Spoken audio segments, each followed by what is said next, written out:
তো ভাইকে যেভাবে যেদিক দিয়ে পেরেছে পুলিশের ইচ্ছে মতো পিটায়।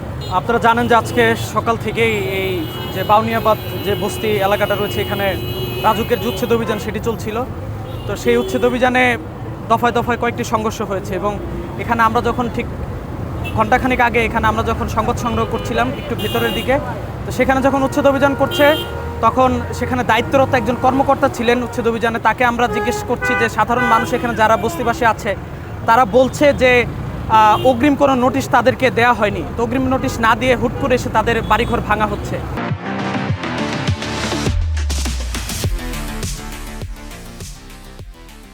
এটি তো নিয়ম যে কোনো জায়গায় উচ্ছেদ অভিযান করলে তার একদিন আগে বা 2 দিন আগে জানানো, যাতে তারা তাদের মাল সামানো সব কিছু যাতে নিরাপদে সরিয়ে নিতে পারে। হুট করে তো উচ্ছেদ অভিযান করা যায় না, এটি তো নিয়মই নেই।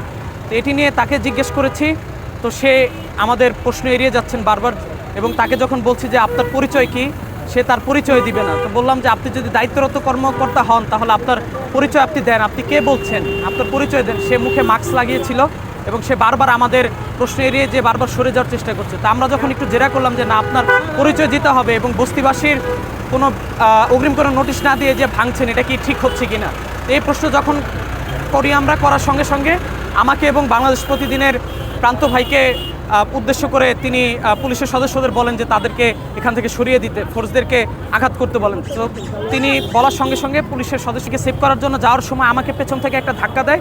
ধাক্কা দেওয়ার সঙ্গে সঙ্গে আমিও মাটিতে লুটিয়ে পড়ি এবং তখন সঙ্গে সঙ্গে আমার পিঠে, তারপর হচ্ছে হাতে এবং আমার মাথায় হেলমেট থাকার কারণে হেলমেটেও বেশ কয়েকটি বাড়ি দেওয়া হয়, যার কারণে আমি মাথায় তেমন আঘাত পাইনি, তবে হাতে এবং পায়ে এবং পিঠে বেশ কিছু আঘাত পেয়েছি এবং আপনারা দেখেছেন যে প্রান্ত ভাই রক্তাক্ত হয়েছে।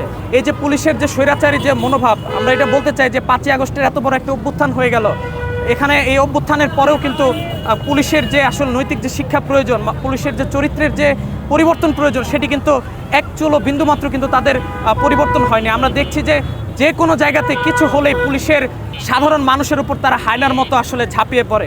আজকে কিন্তু ঠিক সাধারণ মানুষের উপর যেমন তারা হামলা করেছে, পাশাপাশি গণমাধ্যম কর্মীদের উপরে কিন্তু তারা ন্যাক্কারজনক হামলা করেছে এবং একজন গণমাধ্যম কর্মী হিসেবে আমি এটির তীব্র নিন্দা এবং প্রতিবাদ জানিয়ে রাখছি। এবং পুলিশের যে স্বৈরাচারী মনোভাব এবং হায়নার মতো এভাবে যে হামলার যে সংস্কৃতি, এটি থেকে যদি পুলিশ যদি বের হতে না পারে তাহলে কিন্তু আরেকটি অভ্যুত্থান হতে কিন্তু বেশি সময় লাগবে না।